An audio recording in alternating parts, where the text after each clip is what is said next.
जहाँ एक तरफ मायरा कार्तिक से बात नहीं कर पा रही थी और ना ही कार्तिक खुद उससे मिलने के लिए आ रहा था, वहीं अक्षय का ये कहना कि उन्हें कार्तिक के बारे में कुछ ज़रूरी बात करनी है, इन दोनों बातों ने मायरा को एक अजीब सी उलझन में डाल दिया था। जैसे ही अक्षय ने मायरा को बताया कि उन्हें कार्तिक के सिलसिले में कुछ बात करनी है, तो वैसे ही मायरा के दिमाग में ख्याल आया, कार्तिक के सिलसिले में बात करनी है? ऐसा क्या पता चल गया है अक्षय को कार्तिक के बारे में? खैर, बात जो भी हो, मेरे लिए जानना बहुत ज़रूरी है। यही सोचकर उसने अक्षय से कहा, ठीक है, अगर बात ज़रूरी है तो फिर हम मिल सकते हैं। मैं अभी रास्ते में ही हूँ। पुलिस स्टेशन आकर आपसे मिलती हूँ। मायरा की इस बात पर अक्षय ने उसे एक सजेशन दिया। क्या मायरा जी, आप हमेशा ही पुलिस स्टेशन आकर मुझसे मिलने की बात कहती रहती हैं? कभी तो हमें मेहमान नवाजी का मौका दीजिए। क्या हम आपके घर के आसपास ही किसी रेस्टोरेंट में मिल सकते हैं? इससे आपको भी सहूलियत हो जाएगी। मायरा को अक्षय की बात ठीक लगी और उसने कहा, हाँ, ये ठीक रहेगा, तो फिर हम म्यूजिक एंड रिदम रेस्टोरेंट में मिलते हैं। इस बात को सुनकर अक्षय खुश हो गया और बोला, ये हुई ना बात, चलिए फिर सी यू सून। कुछ देर बाद Myra music and rhythm restaurant पहुंच गई। रेस्टोरेंट के अंदर जाकर मायरा ने चारों तरफ नजर घुमाई और तभी उसे अक्षय कोने की एक टेबल पर बैठा हुआ दिखाई दिया। शायद वो अपने फोन में कुछ देख रहा था।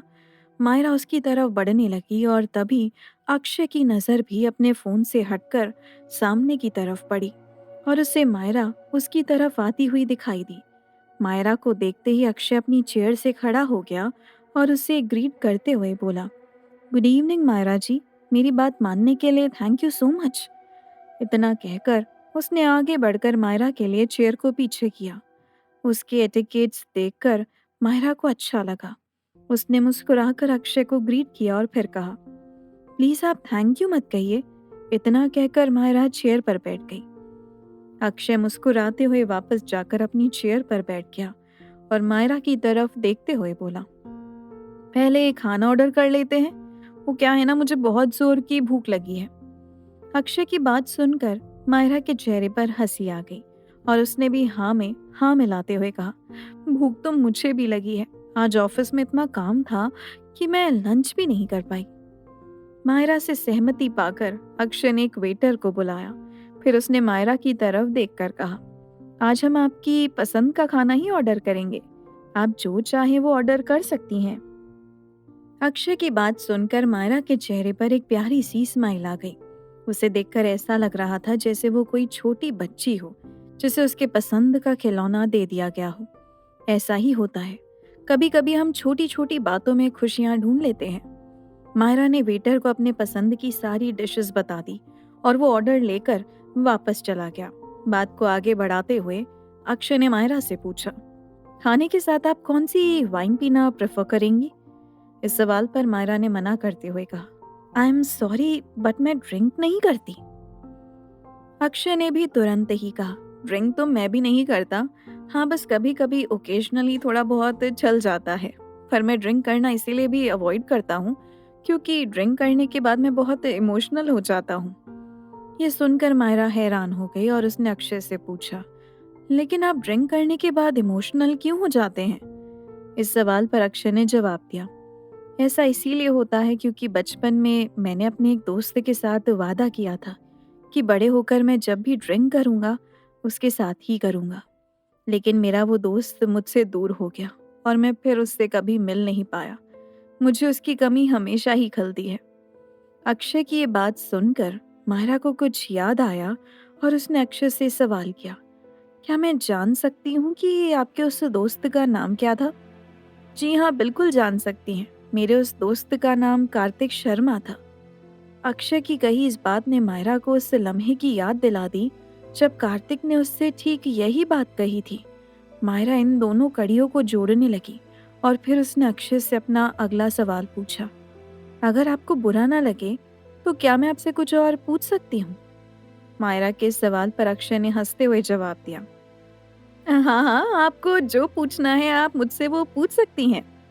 अक्षय से सहमति पाकर मायरा ने उसके सामने अपना सवाल रखा, क्या आपकी परवरिश किसी अनाथ आश्रम में हुई थी? मायरा के सवाल ने अक्षय को थोड़ा हैरान कर दिया था। उसे ऐसा लगा जैसे उसकी जिंदगी का एक पहलू जो बहुत लोग नहीं जानते थे, वो अब मायरा के सामने आ चुका था। उसने मायरा के सवाल का जवाब देते हुए उसे बताया, जी हाँ, जब मैं 6th क्लास में पढ़ता था तब तक मेरी परवरिश भोपाल के एक अनाथ आश्रम में ही हुई थी और उसके बाद एक फैमिली ने मुझे गोद ले लिया था। मायरा बहुत ही ध्यान से अक्षय की बात सुन रही थी और फिर अक्षय ने कुछ ऐसा कहा जिससे मायरा को बहुत हैरानी हुई। अक्षय ने अपनी बात को आगे बढ़ाते हुए कहा, मेरा नाम पहले साहिल था, लेकिन जिस फैमिली ने मुझे गोद लिया था उन्होंने मेरा नाम साहिल से बदलकर अक्षय रख दिया। नाम बदलने की बात सुनकर तो मायरा का शक यकीन में बदल गया था कि कार्तिक का वो दोस्त जिसके बारे में उसने मायरा को बताया था वो और कोई नहीं बल्कि अक्षय ही था। लेकिन फिर भी मायरा के लिए इस बात को मानना बहुत मुश्किल था कि एसीपी अक्षय ही कार्तिक के बचपन का दोस्त साहिल है। मायरा के चेहरे पर आई हैरानी अक्षय की आंखों से छुप नहीं पाई और अक्षय ने मायरा से सवाल पूछा, क्या हुआ, आप इतनी हैरान क्यों हैं? क्या कोई ऐसी बात है जो आप मुझसे शेयर करना चाहती हैं? अगर ऐसा है तो आप बिना हिचके वो बात मुझे बता सकती हैं। अक्षय की इस बात से मायरा घबरा गई और उसने हड़बड़ाहट में ना में सिर हिला दिया और फिर कहा, नहीं नहीं, तो ऐसा तो कुछ नहीं है। और फिर मायरा ने बात पलटते हुए कहा, वो आप मुझसे फोन पर कह रहे थे ना कि आपको मुझसे कुछ जरूरी बात करनी है, तो बताइए क्या बात करनी थी आपको? मायरा का सवाल सुनकर अक्षय को कुछ याद आया और उसने कहा, वो दरअसल बात ये है कि हमारे पास एक केस आया है जो कि कार्तिक शर्मा की माँ के मर्डर का केस है। कार्तिक शर्मा नाम सुनकर मुझे तो ऐसा लगा कि कहीं ये कार्तिक मेरा बचपन का बिछड़ा हुआ दोस्त है।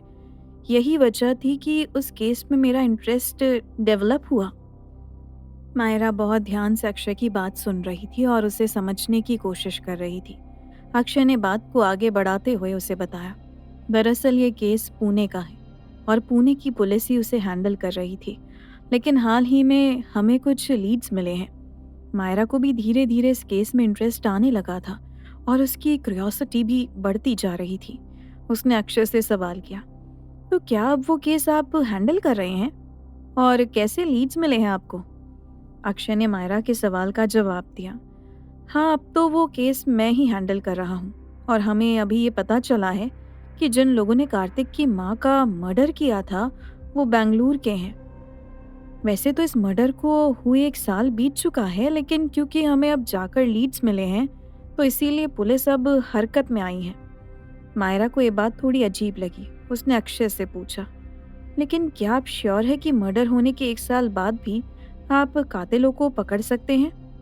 अक्षय समझ चुका था कि मायरा उस केस में इंटरेस्ट ले रही है और इसीलिए उसने भी उसके सवालों का जवाब देने की कोशिश की और बोला, अब जबकि ये केस मेरे अंडर में है तो मैं पूरी कोशिश करूंगा कि मैं इसे सॉल्व कर सकूं।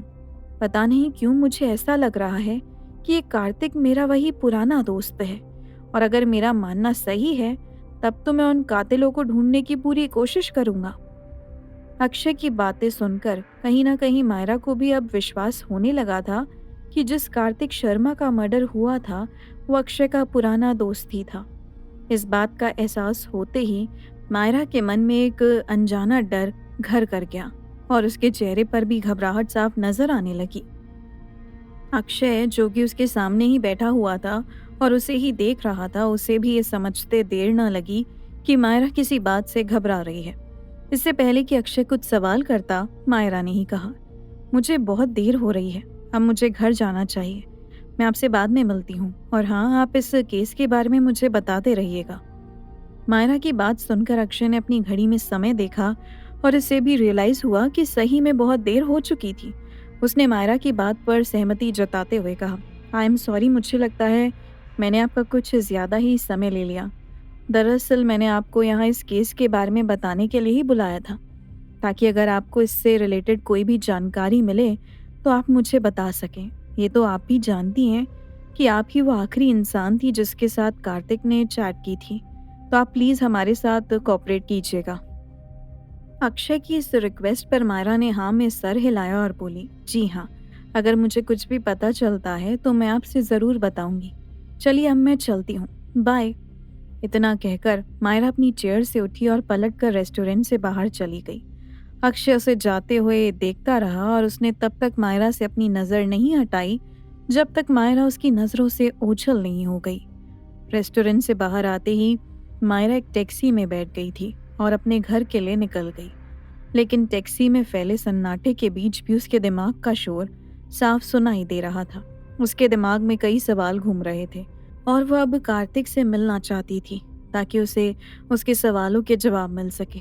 लेकिन मुश्किल तो ये थी कि वो कार्तिक से मिल नहीं पा रही थी और ना ही उससे बात कर पा रही थी। उसने एक बार फिर कार्तिक का नाम पुकारा। कार्तिक, क्या तुम मुझे सुन सकते हो? मुझे तुमसे अभी मिलना है। बहुत हो गया तुम्हारा नाटक। मैं तुम्हें कब से बुला रही हूँ और तुम मेरी बात का कोई जवाब भी नहीं दे रहे। मायरा की कोशिश इस बार भी बेकार ही गई क्योंकि उसकी आवाज कार्तिक तक पहुंच ही नहीं। वो बस यूं ही हवाओं से टकराकर हवाओं में ही गुम हो गई। कुछ देर बाद मायरा अपने घर पहुंच गई, लेकिन कार्तिक का कहीं कोई नामो निशान नहीं दिख रहा था। घर पहुंचकर मायरा अपने कमरे में गई और अपने बैग को सोफे पर फेंक कर बेड पर बैठ गई। उसने एक बार फिर कोशिश करने के बारे में सोचा और कार्तिक को याद किया। कार्तिक, देखो अब हद पार हो चुकी है। क्या तुम्हें मेरी जरा भी परवाह नहीं है? मैं तुम्हें कब से आवाज दे रही हूँ और तुम्हारे कान पर जू भी नहीं रेंग रहा है। अगर अब तुम नहीं आए ना तो देख लेना, मुझसे बुरा कोई नहीं होगा। मायरा को लग रहा था कि उसके धमकी देने भर से कार्तिक उसके सामने आ जाएगा और फिर वो उससे बात कर पाएगी। लेकिन ऐसा कुछ भी नहीं हुआ। उसे तो मालूम ही नहीं था कि वो जो कार्तिक को इतना बुरा भला कह रही है या फिर उसे याद कर रही है, उसकी ये सारी बातें कार्तिक सुन ही नहीं पा रहा। जब इतनी बार बुलाने पर भी कार्तिक नहीं आया तो मायरा थक हार कर सो गई। लेकिन नींद में भी उसे ये उम्मीद थी कि कार्तिक आएगा और उसे अपनी दुनिया में ले जाएगा और इस तरह मायरा कार्तिक से मिल पाएगी। कुछ घंटे के बाद जब मायरा गहरी नींद में चली गई थी, तब अचानक उसने करवट बदली। उसके होठ हिले और मायरा नींद में ही बोली, कार्तिक प्लीज आ जाओ ना, और कितना इंतजार करूं मैं तुम्हारा। मायरा का इंतजार कब खत्म होगा ये तो आने वाला वक्त ही बता सकता था। लेकिन सोचने वाली बात तो ये भी थी कि बार बार इंसानी दुनिया में आने पर कहीं कार्तिक सच में बीच मझधार में फंस कर ना रह जाए, क्योंकि मायरा इस बात से बिल्कुल अनजान थी कि हर पल, हर मुसीबत के वक्त उसका साथ देने वाला कार्तिक खुद किस मुसीबत में फंसा हुआ था।